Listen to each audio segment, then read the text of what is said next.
என் கண்களை திறந்து உம்மை பார்க்க செய்யும். என் செவிகள் திறந்து சத்தம் கேட்க செய்யும்.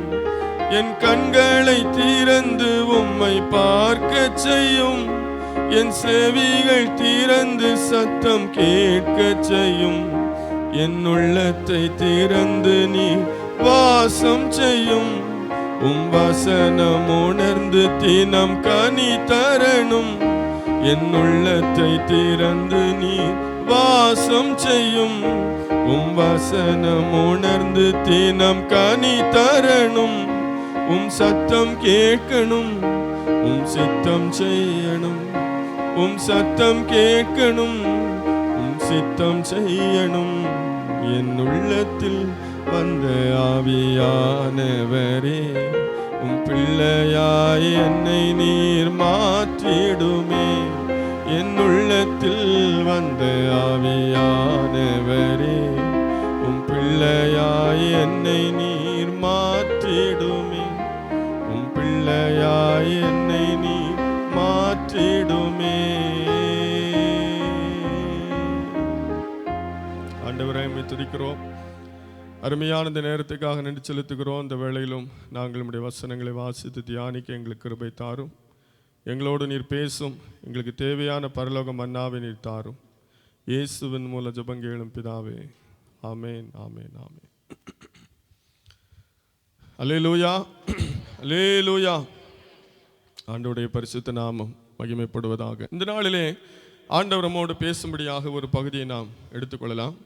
லூக்கா எழுதின சுவிசேஷம் 6ஆம் அதிகாரம் 46 49 வரைக்கும் வாசிக்கலாம். லூக்கா 6:46 முதல் 49. என்னை ஆண்டவரே ஆண்டவரே என்று நீங்கள் சொல்லியும் நான் சொல்லுகிறபடி நீங்கள் செய்யாமல் போகிறதென்ன?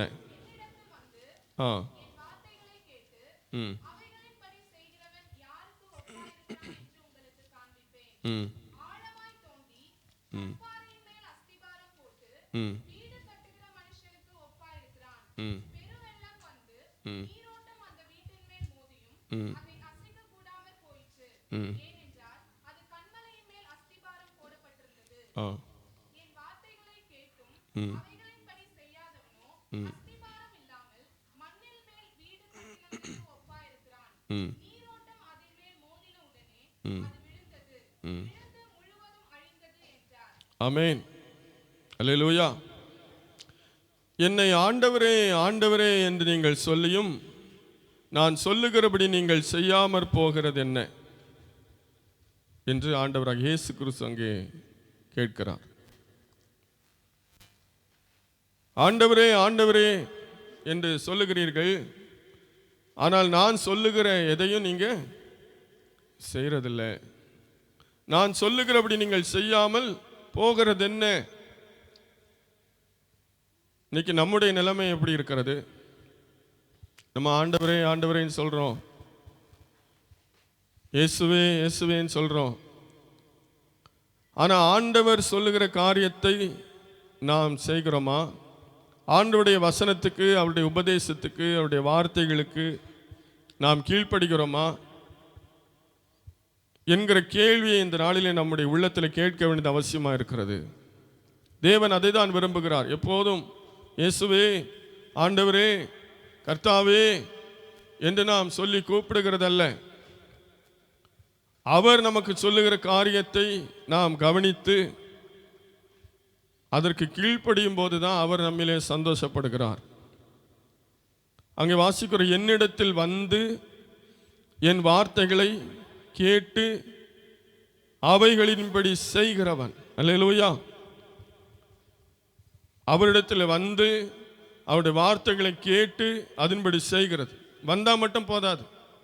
இன்னைக்கு நிறைய பேர் என்ன செய்கிறோம்? சபைக்கு வர்றோம், அவ்வளோதான், ஒரு அட்டண்டன்ஸ்.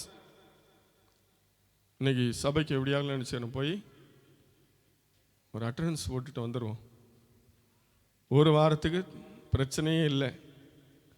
இன்னைக்கு போகலைன்னா நிறைய பேருக்கு பதில் சொல்ல வேண்டியது இருக்கும். அதனால இன்னைக்கு என்ன செய்வோம்? எப்படியாகலும் போய் சபைக்கு போயிட்டு வந்துடலாம், ஜஸ்ட் போயிட்டு வந்துடலாம் அப்படின்னு நிறைய பேர் வரலாம். சபைக்கு வந்துட்டு போனாலே பெரிய சாதனை மாதிரி சிலர் நினைச்சிருக்கலாம். இங்கே 3 காரியம் சொல்லப்படுறது. என்னிடத்தில் வந்து, இரண்டாவது வார்த்தைகளை கேட்டு, சபைக்கு சும்மா வெறுமையாய் வந்து போகிற ஒரு கூட்டம் இருக்கிறது. இன்னொரு கூட்டம் அங்கே நான் வாசித்தது போல வார்த்தைகளை கேட்கிற கூட்டம். அல்லேலூயா. இயேசுவுக்கு முன்பாக அநேகர் வந்தார்கள், சும்மா வெறுமையை வந்துட்டு போனாங்க.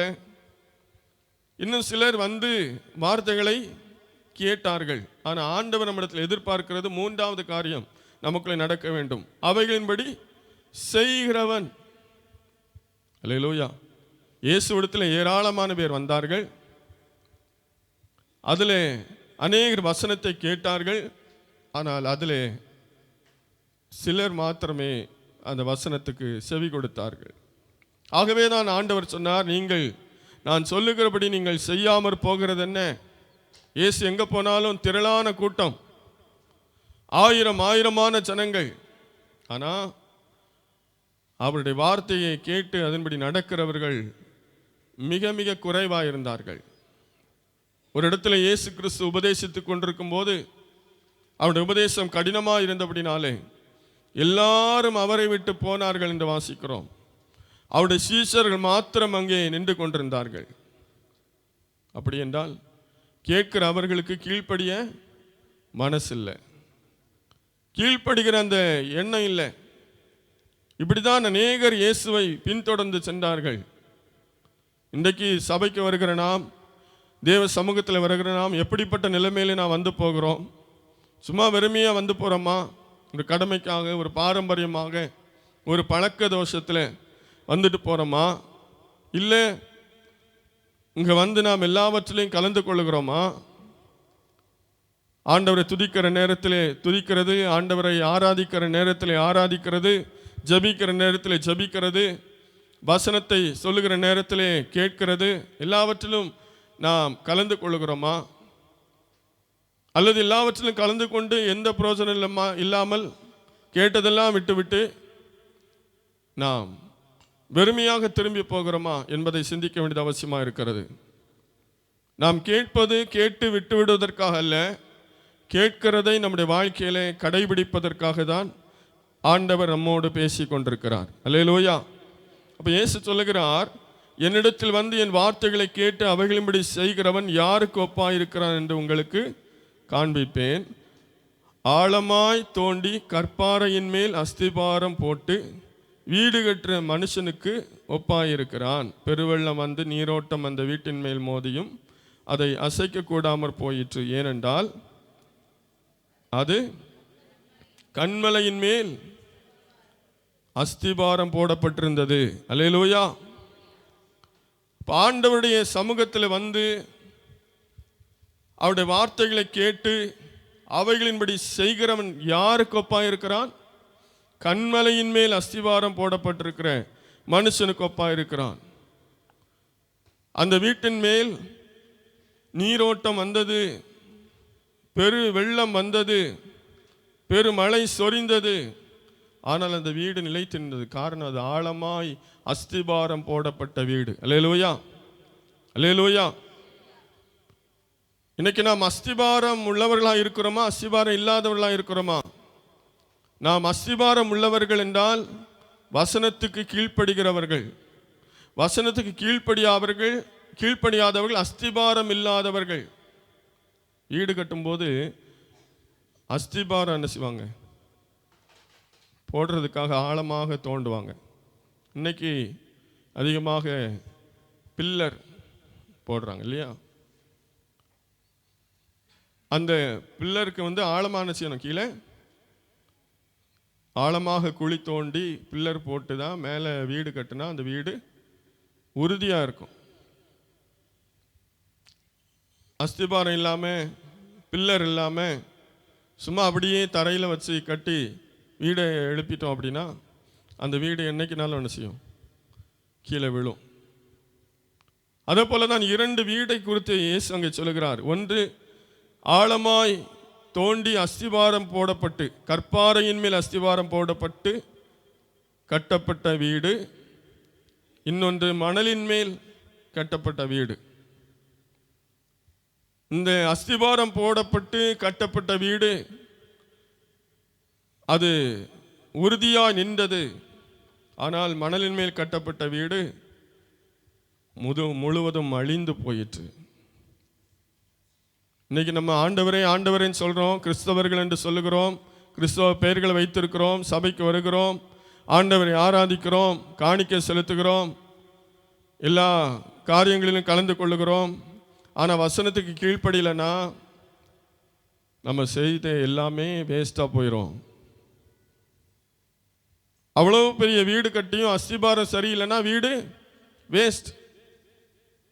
அதே போல தான் வசனத்துக்கு கீழ்ப்படிதல் தான் நமக்கு அஸ்திபாரம். அல்லேலூயா. இந்த அஸ்திபாரம் இல்லாமல் எல்லாம் நம்ம செஞ்சாலும் அது ஒன்றும் நமக்கு பிரயோஜனமாக இருக்காது. அல்லேலூயா. நமக்கு எந்த பிரயோஜனமும் இல்லை. மத்தேயு எழுதின சுவிசேஷத்தில் கூட இந்த பகுதி அங்கே சொல்லப்பட்டிருக்கிறது. சில வசனங்களை வாசிக்கலாம். மத்தேயு 7ஆம் அதிகாரம் 21 வாசிங்க. பரலோகத்தில் இருக்கிற என் பிதாவின் சித்தத்தின்படி செய்கிறவனே பரலோக ராஜ்யத்தில் பிரவேசிப்பானே அல்லாமல் என்னை நோக்கி கர்த்தாவே கர்த்தாவே என்று சொல்லுகிறவன் அதில் பிரவேசிப்பதில்லை. கர்த்தாவே கர்த்தாவே உமது நாமத்தினாலே தீர்க்க தரிசனம் உரைத்தோம் அல்லவா, உமது நாமத்தினாலே பிசாசுகளை துரத்தினோம் அல்லவா, உமது நாமத்தினாலே அநேக அற்புதங்களை செய்தோம் அல்லவா என்பார்கள். அப்பொழுது நான் ஒரு காலம் உங்களை அறியவில்லை சொல்லுவேன். ஆகையால் நான் சொல்லி அந்த வார்த்தைகளை கேட்டு இவைகளும் செய்கிறன் எவனோ. ஆமீன். இந்த ரெண்டு பகுதியிலும் அங்கே ஆண்டவரே ஆண்டவரே என்று சொல்லப்பட்டிருக்கிறது. மத்தேயு எழுதின சுவிசேஷத்திலே கர்த்தாவே கர்த்தாவே என்று வார்த்தை பயன்படுத்தப்பட்டிருக்கிறது. ஆண்டவருடைய வசனத்தை கேட்டு அதன்படி செய்யாமல் என்ன செய்யலாம்? அவங்க என்னெல்லாம் செஞ்சாங்களாம்? தீர்க்க தரிசனம் உரைத்தார்கள், பிசாசுகளை துரத்தினார்கள், அநேக அற்புதங்களை செய்தார்கள். அல்லேலூயா. அஸ்திபாரம் இல்லை, ஆனால் வேற எல்லாமே இருக்கு. தீர்க்க தரிசனம் இருக்கு, பிசாசு துரத்துகிறது நடக்கிறது, அற்புதம் நடக்கிறது அவங்க மூலமா. ஆனால் என்ன இல்லை? அஸ்திபாரம் இல்லை. ஆண்டவருடைய வார்த்தையின்படி அவங்க செய்யறதில்ல. ஆனால் இதெல்லாம் செய்கிறாங்க, அதெல்லாம் கேட்குறாங்க. கர்த்தாவே நாங்கள் தீர்க்க தரிசனம் உரைத்தோம் அல்லவா, பிசாசுகளை துரத்தினோம் அல்லவா, அற்புதங்களை செய்தோம் அல்லவா, எங்களை தெரியாதா? அங்க பாருங்க, உங்க கூட இருக்கிற அவங்க ஒரு அற்புதம் கூட செய்யலை, எந்த பிசாசையும் துரத்தல, அவங்களுக்கு தீர்க்க தரிசனம் வரமும் இல்லை. ஆனால் அவங்க மட்டும் உங்க கூட இருக்காங்களே, எங்களுக்கு ஏன் திறக்கவில்லை, எங்களுக்கு ஏன் இடமில்லை என்று சொல்லி அவர்கள் கேட்கிறார்கள். அல்லேலூயா. அருமையான தேவனுடைய பிள்ளைகளே, ஆகவே நம்முடைய வாழ்க்கையிலே வசனத்துக்கு கீழ்ப்படிவது தான் நமக்கு அஸ்திபாரம். வசனத்துக்கு கீழ்ப்படியாமல் நம்ம எதை செஞ்சும் பிரயோஜனம் இல்லை. அல்லேலூயா. எதுவுமே நமக்கு பிரயோஜனமாக இருக்காது. ஆண்டவர் ஒரே வார்த்தையில் அங்கே சொல்லிட்டார். என்ன சொன்னார்? உங்களை எனக்கு தெரியாது, உங்களை நான் அறியேன். அந்த வார்த்தை ரொம்ப பயங்கரமான ஒரு வார்த்தை. அந்த ஒரே ஒரு வார்த்தையை நம்மால் என்ன செய்ய முடியாது, தாங்கவே முடியாது. அல்லேலூயா. இன்னைக்கு உங்கள் பிள்ளைங்க இருக்கிறாங்க, திடீர்னு உங்களை எனக்கு தெரியாது அப்படின்ட்டாங்கன்னா உங்களுக்கு எப்படி இருக்கும்? இப்போ நீங்கள் என்ன செய்வீங்க? நாலாடியை போட்டு என்னே தெரியாதான்னு கேட்பீங்க. ஆனால் ஒரு ஸ்டேஜ் தாண்டி உங்களுக்கு வயசாகும்போது, நீங்கள் உங்கள் பிள்ளை வீட்டுக்கு போகும்போது அந்த பிள்ளைங்க, யாருமா நீ, உன்னை எனக்கு தெரியவே தெரியாது அப்படின்ட்டாங்கன்னா எவ்வளோ ஷாக்காக இருக்கும். அதே போல தான் கர்த்தாவே கர்த்தாவே ஸ்தோத்திரம் ஸ்தோத்திரம் அல்லேலூயா அப்படின்னு அடிக்கடி சொல்லிக்கொண்டே இருக்கிற நாம் அங்கே போய் கர்த்தாவே கர்த்தாவே கர்த்தாவே அப்படின்னா ஆண்டவர் சொல்வார், யாரு உன்னை எனக்கு தெரியவே தெரியாது. ஆண்டவரே, நான் பிறந்ததே கிறிஸ்தவ குடும்பத்தில் தான். எங்கள் அப்பாவும் கிறிஸ்தவர், எங்கள் தாத்தாவும் எங்கள் பாட்டி எல்லாமே கிறிஸ்தவங்க தான். என்னே தெரியாதா? உடனே சொல்கிறாங்க, நாங்கள் எத்தனை பிசாசு துரத்தி இருக்கிறோம், எவ்வளோ அற்புதம் செய்திருக்கிறோம், தீர்க்க தரிசனம்லாம் சொன்னமே. ஆண்டவர் சொல்றாரு, உங்களை எனக்கு தெரியாது. அப்போ வாழ்க்கையில் முக்கியமானது என்ன தெரியுமா? வசனத்துக்கு கீழ்ப்படிவது தான். வசனத்தை கீழ்ப்படியாம நம்ம எத்தனை வாரம் சபைக்கு வந்தும் பிரயோஜனம் இல்லை, எவ்வளவு காணிக்க கொடுத்தும் பிரயோஜனம் இல்லை, எவ்வளவு ஊழியம் செஞ்சும் பிரயோஜனம் இல்லை, எப்படிப்பட்ட கிறிஸ்தவர்கள் என்று சொல்லிக் கொள்வதிலும் பிரயோஜனம் இல்லை. வசனத்துக்கு என்ன செய்ய வேண்டும்? கீழ்ப்படிய வேண்டும். அல்லேலூயா. அப்படி இல்லைன்னா அன்னைக்கு ரொம்ப ஒரு பயங்கரமான ஒரு அதிர்ச்சியை நம்ம சந்திக்க வேண்டியது இருக்கும். வேதத்தில் வாசிக்கிறோம், லூக்கா எழுதின சுவிசேஷம் 12ஆம் அதிகாரம் 47, 48 ஆகிய வசனங்களை வாசிக்கலாம்.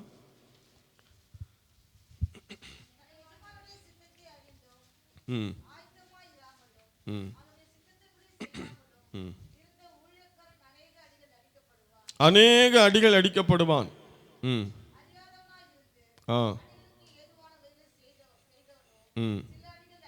சில அடிகள் அடிக்கப்படுவான்.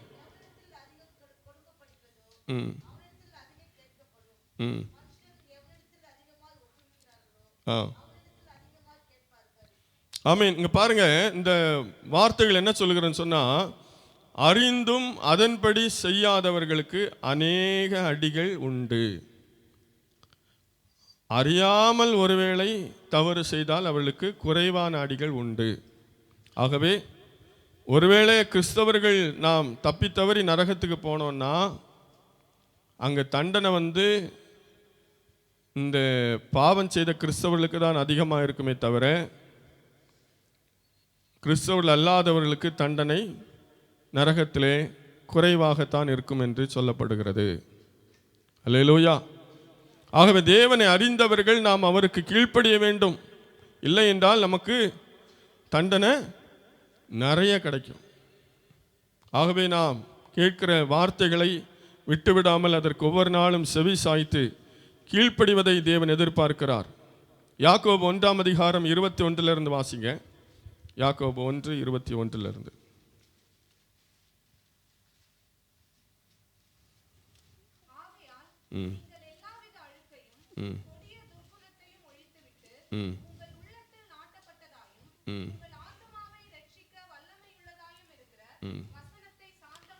வசனத்தை சாந்தமாய் ஏற்றுக்கொள்ளுங்கள். அல்லேலூயா. வசனத்தை என்ன செய்யணும்? நாம் சாந்தமாய் ஏற்றுக்கொள்ள வேண்டும். உங்களை வஞ்சியாதபடிக்கு திருவசனத்தை கேட்கிறவர்களாய் மாத்திரமல்ல,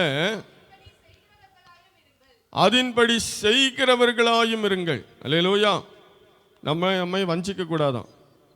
கேட்கிறவர்களாய் மாத்திரமல்ல, நான் சபைக்கு போயிட்டேன், ஆராதிச்சுட்டு வந்துட்டேன், நம்ம கண்டிப்பாக ஆண்டவருடைய ஆசீர்வாதம் நமக்கு கிடைக்கும், கண்டிப்பாக பரலோகத்தில் இடம் கிடைக்கும் அப்படின்னு சொல்லி நம்மை நாமே ஏமாற்றி கொள்ளக்கூடாது. ஆகவே சொல்லப்பட்டிருக்கிற நீங்கள் உங்களை வஞ்சியாதபடிக்கு திருவசனத்தை கேட்கிறவர்களாய் மாத்திரமல்ல, அதன்படி செய்கிறவர்களாயும் இருங்கள். ஒருவன் திருவசனத்தை கேட்டும் அதன்படி செய்யாதவனானால் கண்ணாடியிலே தன் சுபாவ முகத்தை பார்க்கிற மனுஷனுக்கு ஒப்பாயிருப்பான்.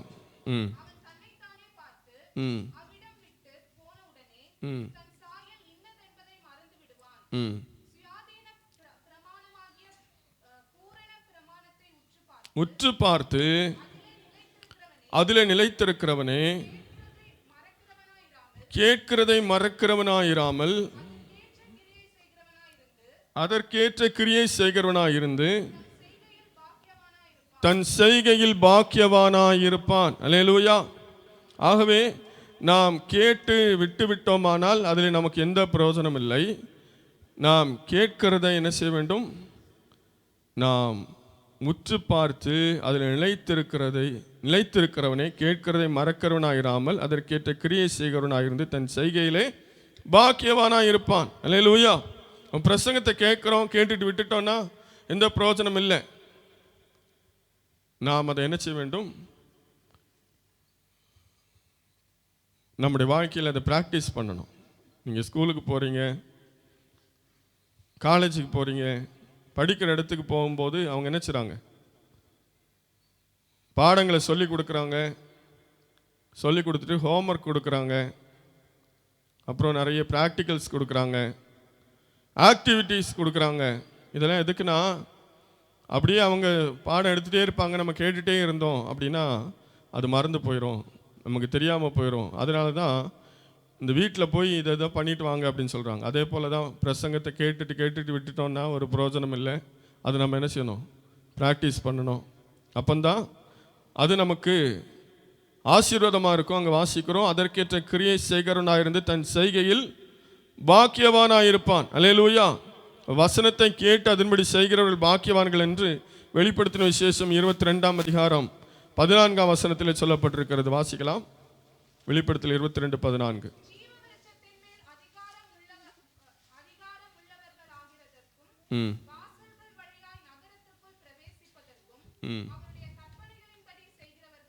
அவருடைய கற்பனைகளின்படி செய்கிறவர்கள் பாக்கியவான்கள். அல்லேலூயா. அவை கற்பனைகளை வாசிக்கிற கேட்கிற நாம் அதன்படி செய்கிறவர்களாக இருந்தால் பாக்கியவான்களாக இருப்போம். இயேசு கிறிஸ்துவினுடைய ஊழிய நாட்களிலே அவரை சந்தித்த 2 மனிதர்களை நான் உங்களுக்கு ஞாபகப்படுத்த விரும்புகிறேன். மார்க் எழுதின சுவிசேஷம் 10ஆம் அதிகாரம் 17ஆம் வசனத்திலிருந்து வாசிக்கலாம். மார்க் 10:17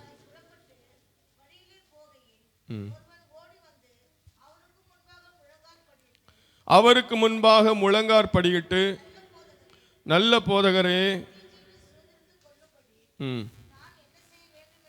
நான் என்ன செய்ய வேண்டும் என்று கேட்டான்.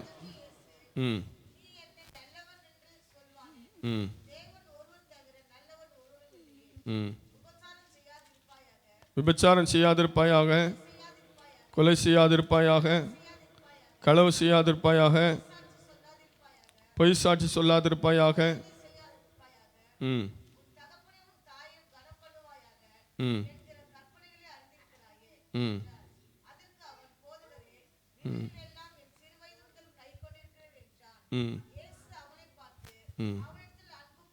அவனிடத்தில் அன்பு கூர்ந்து, உன்னிடத்தில் ஒரு குறை உண்டு, தரித்திரருக்கு கொடு, அப்பொழுது பரலோகத்தில் உனக்கு பொக்கிஷம் உண்டாயிருக்கும், பின்பு சிலுவை எடுத்துக்கொண்டு என்னை பின்பற்றி வா என்றார். அவன் மிகுந்த ஆஸ்தியுள்ளவனாக இருந்தபடியால் இந்த வார்த்தையை கேட்டு மனமடிந்து துக்கத்தோடே போய்விட்டான். அல்லேலூயா. ஒரு ஐஸ்வர்யவானாகிய வாலிபன் இயேசுவிடத்தில் வந்து என்ன செய்கிறான்? அவருக்கு முன்பாக முழங்கார் படியிட்டு என்று வாசிக்கிறோம். வெளிப்பார்வைக்கு எல்லாம் நல்லதா இருக்கு. இயேசுக்கு முன்பாக வந்து என்ன செய்யறான்? முழங்கால் படியிடுறான். வேதத்தில் வாசிக்கிறோம், அங்கே நான் வாசித்தோம், மிகுந்த ஆஸ்தி உள்ளவன், ஒரு பெரிய பணக்காரன். அது மாத்திரமில்லை, நாம் இன்னொரு இடத்துல வாசிக்கும் போது அவன் ஒரு வாலிபன் என்று சொல்லப்பட்டிருக்கிறது. அல்லேலூயா. வாலிபன், நல்ல திடகார்த்தமான வயது, மிகுந்த ஆஸ்தி, பெரிய பணக்காரன். இயேசு இடத்துல வந்து என்ன செய்றான்? முழங்கால் படியிட்டு நல்ல போதகரே என்று சொல்லி அவன் கேட்குறான், நித்திய ஜீவனை சுதந்தரிப்பதற்கு என்ன செய்யணும்? இப்போ இயேசு சொல்கிறார், இந்த 10 கட்டளைகளில் வர்றதெல்லாம் சொல்கிறார். 10 கட்டளைகள்லாம் என்ன செய்? கைக்கொள். உடனே அவன் சொல்கிறான், சிறு வயது முதல் இதை என்ன செய்கிறேன்? கை கொண்டு வருகிறேன். பாருங்க, நல்ல வாலிபம், மிகுந்த ஆஸ்தி, எல்லா கற்பனைகளும் என்ன செய்றானா? கை கொள்றானா? இப்ப இயேசுட்ட வந்து கேட்கிறான், நீங்க என்ன சொல்றீங்க? நித்திய ஜீவனை பெற்றுக்கொள்வதற்கு நான் என்ன செய்யணும்? இயேசு சொன்னார், தரித்திரருக்கு என்ன செய், உனக்கு உண்டானவைகள் எல்லாம் விற்று தரித்திரருக்கு கொடு, அப்பொழுது பரலோகத்தில் உனக்கு பொக்கிஷம் உண்டாயிருக்கும், பின்பு சிலுவையை எடுத்துக்கொண்டு என்னை பின்பற்றி வா என்றார். அல்லேலூயா. பாரம்பரியமா சில காரியங்களை நம்ம நினைச்சிடறோம், செய்துடுறோம். சபைக்கு ஒழுங்கா வந்துடுறோம், காணிக்க ஒழுங்கா கொடுத்துடுறோம். பாரம்பரியமா நாம் சில காரியங்களை சரியாக செய்து கொண்டிருக்கிறோம். ஆனால் வேதம் நமக்கு சொல்லுகிற உபதேசங்களை, சத்தியங்களை கை கொள்ள முடியாமல் மனம் இல்லாமல் ஒதுங்கி நிற்கிறோமா? அவன் மிகுந்த ஆஸ்தியுள்ளவனாக இருந்தபடியால் இந்த வார்த்தைகளை கேட்டு மனமடிந்து துக்கத்தோடே போய்விட்டான். பாருங்க, அவ்வளோ ஒரு ஆர்வமாக வந்தவன் இயேசு இப்போ சொன்னது அவனால் நினைச்ச முடியல, செய்ய முடியல. இயேசுடைய உபதேசத்தை கேட்கிறான், ஆனால் அதுக்கு கீழ்ப்படிய முடியாமல் போகிறான். அப்போ தான் கேட்குறாங்க, ஐஸ்வர்யான் பரலோக தேவனுடைய ராஜ்யத்தில் பிரவேசிப்பது கூடாத காரியம். அல்லேலூயா. மனுஷரால் கூடாதவைகள் தேவனால் கூடும் என்று சொல்லுகிறார். கூடாதுன்னா போகவே முடியாதுங்கிறது இல்லை, அவங்க கீழ்ப்படிஞ்சா நிச்சயமாக போக முடியும். இன்னொரு ஐஸ்வர்யவான் இயேசுவை சந்தித்தான். இயேசு அந்த ஐஸ்வர்யவானை சந்தித்தார்.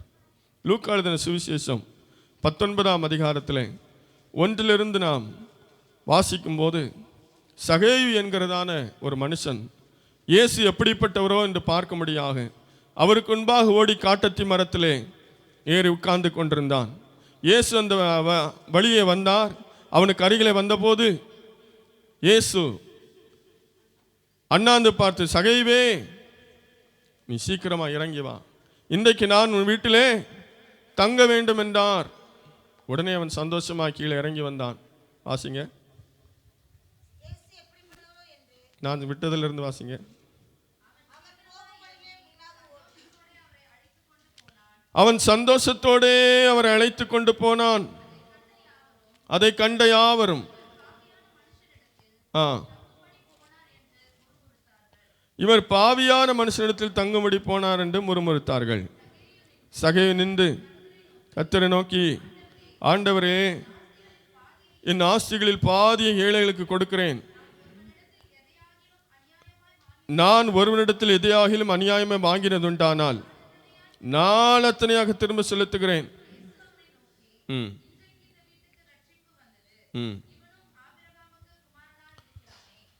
போதும். அல்லேலூயா. பாருங்க, இவனும் ஒரு பெரிய பணக்காரன் தான்.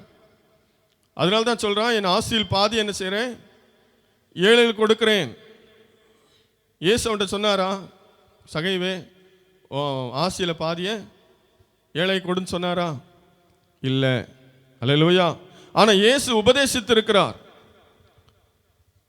பரலோகத்தில் உங்களுக்கு பொக்கிஷம் உண்டாயிருக்க வேண்டும், நீங்கள் ஏழைகளுக்கு பிச்சை கொடுங்கள், ஏழைக்கு இறங்குங்கள். இப்படியெல்லாம் நிறைய அங்க இயேசு உபதேசித்து கொண்டே இருக்கிறார். ஆகவே எனக்கு அந்த உபதேசம் தெரியும். இவன் அநியாயமா வாங்குறவே நம்ம நிரூபிக்க முடியாது. அவன் என்ன சொல்றான், அநியாயமா யாரிடத்திலாகிலும் வாங்கினது உண்டானால், அப்படின்னா அவன் பொதுவாக அநியாயமா வாங்குறது இல்லை. ஏதோ அப்படி நான் தவறி யார்ட்டையும் அதை வாங்கியிருந்தா கூட நான் அதை எப்படி கொடுக்குறேன், நாளத்தினைய திரும்ப கொடுக்குறேன். அல்லேலூயா. அப்போ ஆண்டவர் சொல்றதே அவன் கேட்கறதுக்கு ரெடியா இருக்கிற. இப்ப ஆண்டவர் சொல்லலை, ஏற்கனவே ஆண்டவர் இதை தான் சொல்லுவாரு, இதை தான் விரும்புறாரு, இதுதான் நம்ம செய்யணும் அப்படிங்கிறது அவனுக்கு தெரிஞ்சனால இப்போ ஜனங்களுடைய முறுமுறுப்புகள் அவனுடைய காதில் வருது. ஏன்னா பொதுவாக ஆயத்துறையில் வேலை செஞ்சாலே அவங்க கண்டிப்பாக என்ன செய்வாங்க, அநியாயமாக சம்பாதிப்பாங்கங்கிறது எழுதப்பட்ட ஒரு காரியம், மக்கள் மத்தியிலே அவருடைய உள்ளத்திலே பதிக்கப்பட்ட ஒரு காரியம். ஆகவே ஆயத்துறையில் இருந்தாலே இவன் பாவிங்கிறது தான் ஜனங்களுடைய பார்வையில் இருந்தது. ஆகவே அந்த கண்ணோட்டத்தில் தான் சகையையும் பார்க்குறாங்க. ஆனால் அந்த ஆயத்துறையிலையும் அவன் ஓரளவு உண்மையாக தான் வாழ்ந்திருக்க வேண்டும். ஆகவேதான் சொல்லுகிறான், யாரிடத்திலேயாவது அநியாயமாய் வாங்கினது உண்டானால், இல்லைன்னா அந்த வார்த்தையை அவன் சொல்லியிருக்க மாட்டான். நான் அநியாயமாக வாங்கினதெல்லாம் திரும்ப கொடுத்துட்றேன் இருப்பான். வாங்கினது உண்டானால் நாளத்தனையாக திரும்ப கொடுக்குறேன். பாருங்க, அவன் அப்படியே சரண்டர் ஆயிட்டான். அந்த வாலிபன் அவனுடைய சரீரத்திலே சரண்டர் ஆனான், முழங்கால் படியிட்டான் இயேசுவிடத்துல. ஆனால் உள்ளத்தில் சரண்டர் ஆகலை. ஆனால் இந்த சகை வந்து என்ன செய்தான், தன்னை முற்றிலுமா ஒப்பு கொடுத்து அவன் இயேசு விரும்புகிற காரியத்தை செய்தபடினாலே இயேசு சொன்னார், இன்றைக்கு இந்த வீட்டிற்கு ரட்சிப்பு வந்தது. அல்லேலூயா. இவனும் ஒரு பெரிய பணக்காரன் தான், இவனும் பெரிய ஒரு செல்வந்தன் தான். ஆனால் இவன் தேவனுடைய ராஜ்யத்துக்கு தகுதியுள்ளவனாய் மாறினான். ஆண்டவர் சொல்றதே நம்ம கேட்டு கீழ்ப்படிஞ்சோன்னா நமக்கு ஆசீர்வாதம், பரலோகத்தில் நமக்கு இடம் உண்டு. ஆண்டவர் சொல்றதை கேட்டு கீழ்ப்படியாமலே இருந்தோம்னா இந்த உலகத்தில் தேவன் நம்மை ஆசீர்வதிக்க முடியாது, பரலோகத்தில் நமக்கு இடமில்லை. ஆகவே கேட்கிறேன், வாசிக்கிறேன், தேவனுடைய வசனங்களுக்கு, அவருடைய கற்பனைகளுக்கு நாம் கீழ்ப்படிந்து தேவனுடைய ராஜ்யத்துக்கு தகுதியுள்ளவர்களாய் மாற வேண்டியது அவசியமாக இருக்கிறது. அல்லேலூயா. ஆண்டவருடைய வார்த்தைகளை கேட்டு அதன்படி செய்கிறவர்களுக்கு தேவன் என்ன ஆசீர்வாதங்களை வைத்திருக்கிறார் என்று சொல்லி வேகமாக சில வசனங்களை உங்களுக்கு நான் வாசித்து காண்பிக்க விரும்புகிறேன். யாத்திராகமம் 15ஆம் அதிகாரம் 26ஆம் வசனத்தை வாசிங்க. யாத்திராகமம் 15:26. நீ உன் தேவனாகிய கர்த்தரின் சத்தத்தை கவனமாய் கேட்டு அவர் பார்வைக்கு செம்மையானவைகளை செய்து அவர் கட்டளைகளுக்கு செவி கொடுத்து அவருடைய நியமங்கள் யாவையும் கை கொண்டால் நான் எகிப்தியருக்கு வரப்பண்ணின வியாதிகள் ஒன்றையும் உனக்கு வரப்பண்ணேன். நானே உன் பரிகாரியாகிய கர்த்தர் என்றார். அல்லேலூயா, அல்லேலூயா. இப்போ ஆண்டவர் நமக்கு பரிகாரியா இருக்கணும்னா அங்க வசனத்தில் சொல்லப்பட்டிருக்கிறது, நீ உன் தேவனாகிய கர்த்தரின் சத்தத்தை ஏனோ தானா என்று கேட்டல்ல, கவனமாய் கேட்டு அவர் பார்வைக்கு செம்மையானவைகளை செய்து அவர் கட்டளைகளுக்கு செவி கொடுத்து அவருடைய நியமங்கள் யாவையும் கை கொண்டால், அல்லேலூயா, நானே உன் பரிகாரியாகிய கர்த்தர் என்று சொல்லுகிறார். அல்லேலூயா. அப்போ ஆண்டவர் நம்ம பரிகாரியாக இருக்கணும்னா இந்த வசனத்தில் மேலே இருக்கிற காரியத்தின்படி நம்ம வாழும்போது கர்த்தர் நமக்கு எப்படி இருப்பார்? பரிகாரியாக இருப்பார். அல்லேலூயா, அல்லேலூயா. ஆகவே ஆண்டவருடைய சத்தத்தை நாம் கவனமாய் கேட்டு, மிக தெளிவாக சொல்லப்பட்டிருக்கிறது. எதை ஏனதானு வாசிக்கக்கூடாது. பைபிளை வாசிக்கிறதுனால நமக்கு நிறைய ஆசீர்வாதம் இருக்குது. ஆனால் வாசித்து மட்டும் விடுறதில்லை, அதை கவனமாக வாசித்து அதை உற்று பார்த்து அதை கவனித்து நம்முடைய மனதிலே பதித்து வைத்து அதன்படி நடக்கும்போது நானே உன் பரிகாரியா கர்த்தர் என்கிற இந்த வார்த்தை நம்முடைய வாழ்க்கையில் நிறைவேறும். அல்லேலூயா. அவர் நமக்கு பரிகாரியாக இருந்து நம்ம எல்லா விதமான சூழ்நிலையிலும் அவர் நமக்கு விடுதலை தந்து நமக்கு சுகத்தை தந்து அற்புதம் தந்து நம்மை நடத்துகிற தேவன். அதே யாத்திராகமம் 19ஆம் அதிகாரத்தில் 5ஆம் வசனத்தை வாசிக்கலாம். இப்பொழுது நீங்கள் என் வாக்கை உள்ளபடி கேட்டு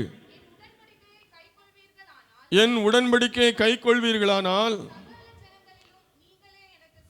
சகல ஜனங்களிலும் நீங்களே எனக்கு சொந்த சம்பத்தாய் இருப்பீர்கள். பூமி எல்லாம் என்னுடையது. அல்லேலூயா. இப்பொழுது நீங்கள் வாக்கை உள்ளபடி கேட்டு என் உடன்படிக்கை கைக்கொள்வீர்களானால் சகல ஜனங்களிலும் நீங்களே எனக்கு சொந்த சம்பத்தாய் இருப்பீர்கள். இஸ்ரவேல் ஜனங்கள் ஆண்டவருடைய வார்த்தைக்கு கீழ்ப்படியாமல் போன போது அந்த இஸ்ரவேல் ஜனங்களை ஆண்டவர் சிதறடித்து துரத்தி உலகம் முழுவதும் அனுப்பிவிட்டார். ஆனால் அவர்களுக்கு முதல்ல சொன்னார், நீங்கள் வார்த்தைக்கு கீழ்ப்படிஞ்சிங்கன்னா நீங்களே என்னுடைய சொந்த சம்பத்தாய் இருப்பீர்கள். அல்லேலூயா. ஆண்டோட வார்த்தை கீழ்ப்படுகிறவர்களை ஆண்டவர் தம்முடைய சொந்த சம்பத்தாய் வைத்துக் கொள்ளுகிறார். உபாகம் 7ஆம் அதிகாரம் 12-13 வாசிங்க.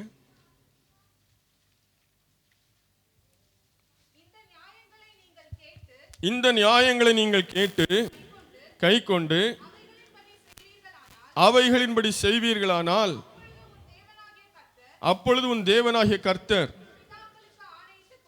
உன் பிதாக்களுக்கு ஆணையிட்டு கொடுத்த உடன்படிக்கையையும் கிருபையையும் உனக்காக காத்து உன்மேல் அன்பு வைத்து உன்னை ஆசீர்வதித்து உனக்கு கொடுப்பேன் என்று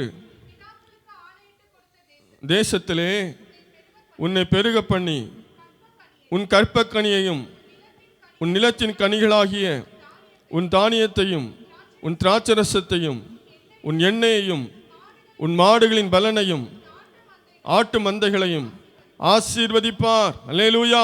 ஆண்டவருடைய வசனத்தை நாம் கேட்டு அதன்படி செய்யும் போது எவ்வளவு ஆசீர்வாதத்தை ஆண்டவர் பைபிளில் வச்சிருக்கிறார், சொல்லியிருக்கிறார் பாருங்க. இந்த வசனம் அந்த ஆசீர்வாதத்தில் நிச்சயமாக தேவன் நமக்கு தருவார். அதே உபாகம் 30ஆம் அதிகாரம் 10வது வசனத்திலிருந்து வாசிக்கலாம். உபாகம் 30:10.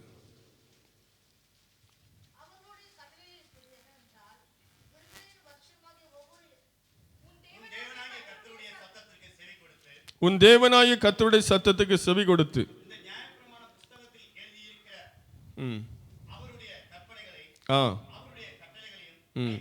கை கொள்ளும் போது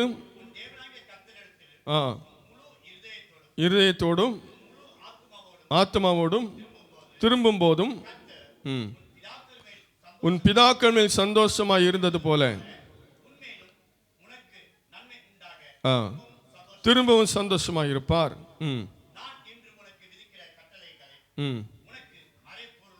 உனக்கு மறைபொருளும் அல்ல, அது உனக்கு தூரமானதும் அல்ல.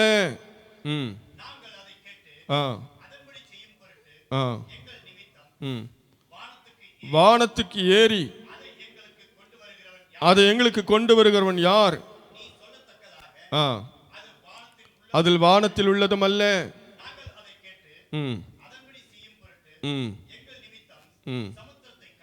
சமுத்திரத்தை கடந்து சொல்லத்தக்கதாக சமுத்திரத்திற்கு அப்புறத்தில் உள்ளதும் அல்ல.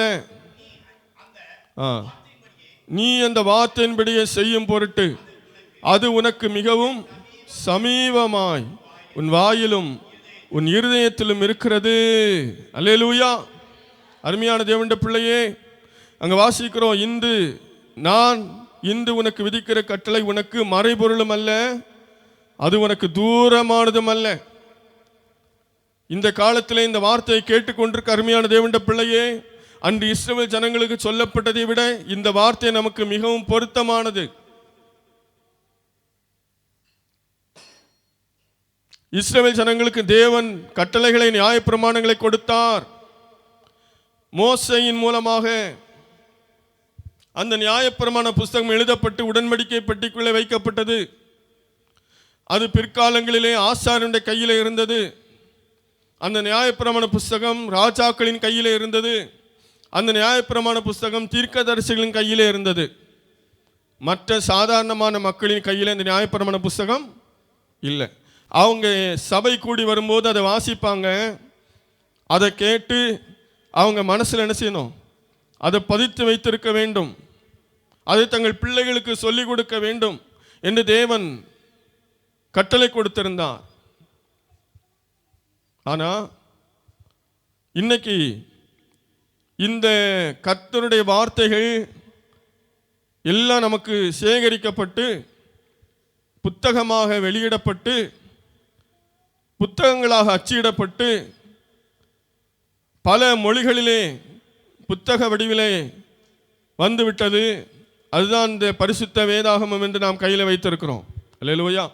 அப்படின்னா இஸ்ரவேல் ஜனங்களை பார்க்கலும் ஆண்டோட வார்த்தை நமக்கு சமீபமாக இருக்கிறது. அல்லேலூயா. ஆண்டவர் அவங்களுக்கு சொன்னாரு, நீங்க வானத்துக்கு ஏறி போக வேண்டிய அவசியம் இல்லை, கடல்ல போய் தேட வேண்டிய அவசியம் இல்லை, அது உங்களுக்கு சமீபமாக தான் இருக்குது, உங்கள் வாயிலும் உங்கள் இருதயத்திலும் இருக்கிறது என்று சொன்னார். இன்னைக்கு நம்ம வாழ்க்கையில் பாருங்க, நம்ம வீட்டில் எல்லாருக்கும் ஒன்று இருக்கு, பைபிள் இருக்கு. வீட்டுக்கு வீடு பைபிள், ஆளுக்கும் ஒரு வேத புத்தகம். சில 2-3 பைபிள் கூட என்ன செய்யிருக்கிறோம், வச்சிருக்கிறோம். இனியும் சொல்ல போனா பைபிளை கூட நம்ம எல்லா இடத்துலையும் எடுத்துட்டு போக முடியாது. அதனால இப்போ நம்முடைய மொபைல் ஃபோன்லையும் என்ன செய்துக்கலாம், பைபிளை வச்சுக்கலாம். அல்லேலூயா. மொபைல் ஃபோனில் பைபிளை வச்சிருக்கிறது சபையில் வந்து பார்க்கறதுக்கு இல்லை. அல்லேலூயா. நம்ம எல்லா இடத்துலையும் பைபிள் கொண்டு போக முடியாது இல்லையா? ஆகவே நாம் எங்கே இருந்தாலும் பைபிளை வாசிக்கணும் அப்படி நினச்சிட்டோன்னா இன்றைக்கி நம்ம என்ன செஞ்சிடலாம்? வாசித்திடலாம். ஒரு சந்தேகம் வருது அப்படின்னா உடனே மொபைல் ஓப்பன் பண்ணி என்ன செய்யலாம்? பைபிளை பார்க்கலாம். அல்லேலூயா, அல்லேலூயா. ஆனால் நம்ம அதை செய்கிறோமான்னு தான் தெரில. மொபைல் ஓப்பன் பண்ணி பைபிளை பார்க்குறோமா, வேறு என்னத்தையாவது பார்த்துட்டு இருக்கிறோமான்னு தெரில. அல்லேலூயா. அப்படின்னா அந்த வசனம் இன்றைக்கி நம்ம வாழ்க்கையில் எவ்வளோ அதிகமாக வந்து நிறைவேறி இருக்கு பாருங்க. எங்கேயும் ஓட வேண்டிய அவசியம் இல்லை. ஐயோ பைபிள்லேயே நம்ம திகைக்க வேண்டிய அவசியம் இல்லை. ஏன்னா இன்றைக்கி செல்ஃபோன் இல்லாமல் நம்ம யாருமே உயிர் வாழ்கிறதே இல்லை. அல்லேலூயா. செல்ஃபோனை ஆப்ரேட் பண்ண தெரியாட்டம் கூட நம்ம ஒரு செல்ஃபோன் நினச்சிருப்போம், கண்டிப்பாக வச்சிருப்போம். அல்லேலூயா. அதுவும் ஆண்ட்ராய்டு மொபைல் தான் அதிகமாக நம்ம வச்சுருக்கிறோம். ஒரு சிலரை தவிர மற்ற எல்லாருமே இன்டர்நெட் யூஸ் பண்ண ஆரம்பிச்சிட்டோம். ஆனால் நம்ம அதை எப்படி பயன்படுத்துகிறோம்? கடந்த வாரத்தில் நான் சொன்னது போல் தவறாக பயன்படுத்துகிறோமா அல்லது இது போல சரியாக பயன்படுத்துகிறோமா? ஆண்டோட வார்த்தை நமக்கு மிக சமீபமாக இருக்கிறது. எங்கேயுமே தேடி போக வேண்டாத ஒரு காலத்தில் நம்ம வந்திருக்கிறோம். நம்ம கையில் வச்சிருக்கிற மொபைலில் பைபிள் இருக்குது. பைபிள் இருக்கிற அத்தனை வசனங்களையும் அதில் நம்ம ஓப்பன் பண்ணி பார்க்கலாம். அப்படி இருக்கும்போது ஒருவேளை இஸ்ரவேல் ஜனங்களை தப்ப விட்டால் கூட நம்மளை நினைச்ச மாட்டார், தப்பி தவறையும் பரலோகத்தில் சேர்க்க மாட்டார். கீழ்ப்படியாமல் இருந்தால் அல்லேலூயா நம்ம சாக்கு போக்கு சொல்றதுக்கு வழியே கிடையாது. அவர்களுக்கே அப்படி சொன்னாரானால் இன்னைக்கு நம்ம வாழ்க்கையில் இவ்வளவு சமீபமாய் தேவனை நாம் பெற்றிருக்கிறோம், வார்த்தைகளை பெற்றிருக்கிறோம். அவருக்கு நாம் கீழ்ப்படிய வேண்டியது அவசியமாக இருக்கிறது. அல்லேலூயா. அப்படி கீழ்ப்படியும் போது அங்கே சொன்னது போல தேவன் நம்ம மேலே சந்தோஷமாக இருப்பார். அல்லேலூயா. இன்னைக்கு அவருடைய வார்த்தையை நம்ம கேட்கறதுனாலையோ சபைக்கு வர்றதுனாலையோ வந்துட்டு போகிறதுனாலையோ ஆண்டவர் சந்தோஷப்பட மாட்டார். வருகிற நாம் அவருடைய வார்த்தைகளுக்கு எப்போ கீழ்ப்படுகிறோமோ அப்போ தேவன் நம்மளை சந்தோஷப்படுவார். நம்மளை சந்தோஷப்படும் போது சகல ஆசீர்வாதத்தை நமக்கு அவர் தருவார். அல்லேலூயா. ஆகவே அவருடைய வார்த்தை கீழ்ப்படுகிறவர்களை ஆண்டவர் சந்தோஷமாய் பரலோகத்தில் வரவேற்பார். மற்ற எல்லாருக்கும் கதவை பூட்டி வெளியே விட்டுட்டு உங்களுக்கு தெரியாதுன்னு சொல்லிடுவார். அதனால் ஆண்டோட வார்த்தைகளை கேட்டு நாம் விட்டு விடாமல் அதற்கு கீழ்ப்படிவோம். கண்களை மூடி ஆண்டை நோக்கி நாம் பார்ப்போம். ஆமென், ஆமென், ஆமென். அல்லேலூயா. சோத்ரம், சோத்ரம், சோத்ரம், சோத்ரம், சோத்ரம்.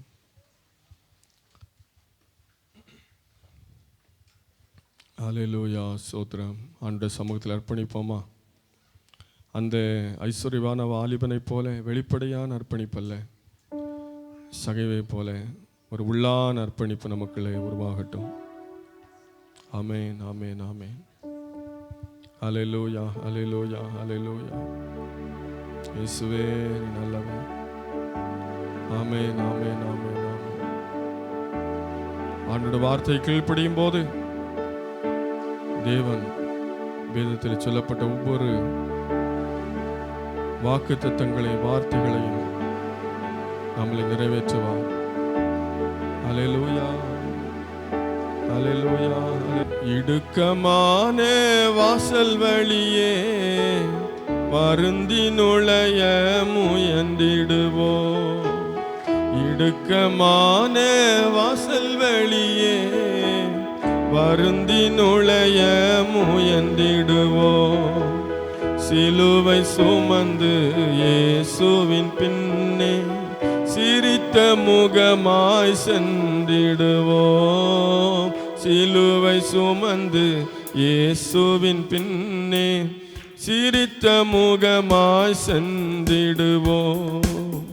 இடுக்கமான வாசல் வழியே வருந்தி நுழைய முயன்றிடுவோம்.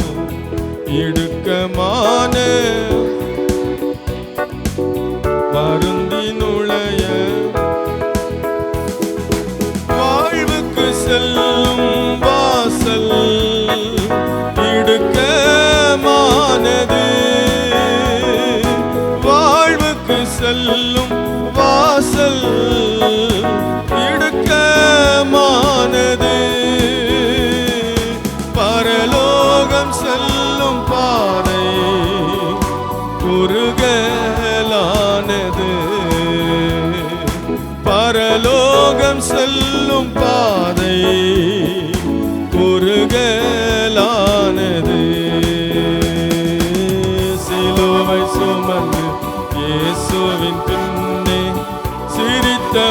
முகமாய் சென்றிடுவோம். சிலுவை சுமந்து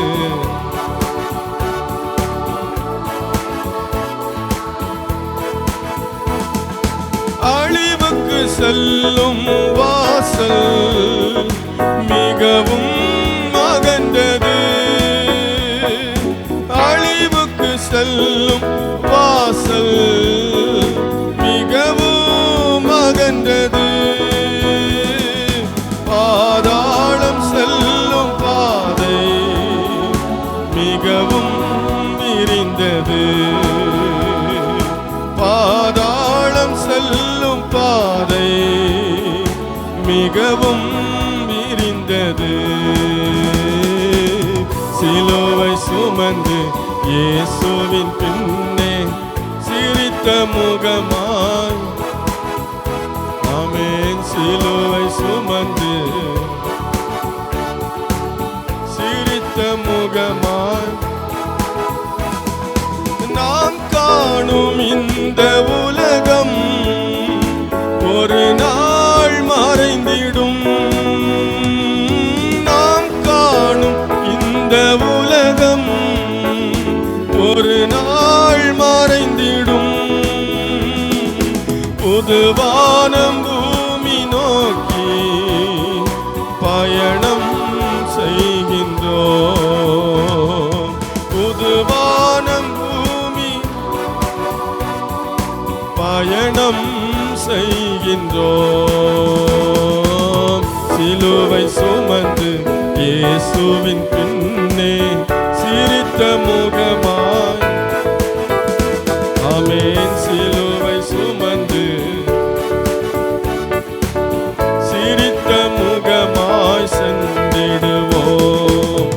இடுக்கமான வாசல் வெளியே வருந்தி நுழைய முயன்றிடுவோம். இடுக்கமான வாசல் வெளியே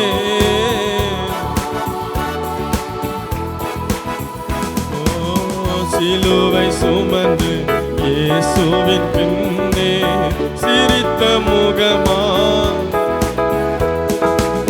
சிலுவை சுமந்து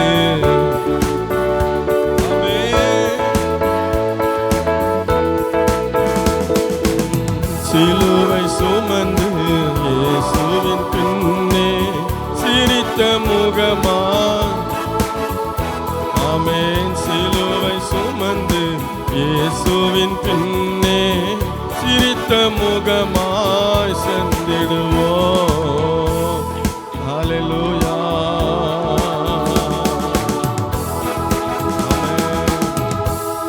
நாம் காணும் இந்த உலகம் ஒரு நாள் மறைந்திடும்.